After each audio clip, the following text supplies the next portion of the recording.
দেখো কি সুন্দর দুর্গা প্রতিমা। সেই ধুধুলের ছোবা দিয়ে, যেগুলো অনেকে সাবান ব্যবহার করে, সেইগুলো দিয়ে বানানো। তোমাদের ক্লোজ করে দেখাচ্ছি, দেখো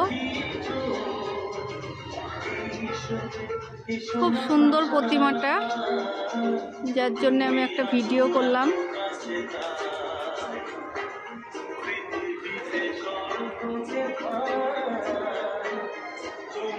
এখানে গণেশ, লক্ষ্মী, দেবী দুর্গা,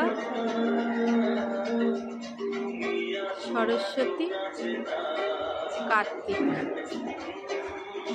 আরো অনেক করেছে। এই যে মূর্তি,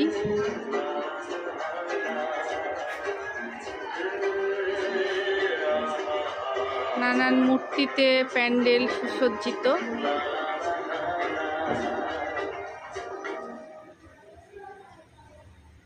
এখানে একটা গাছ করেছে।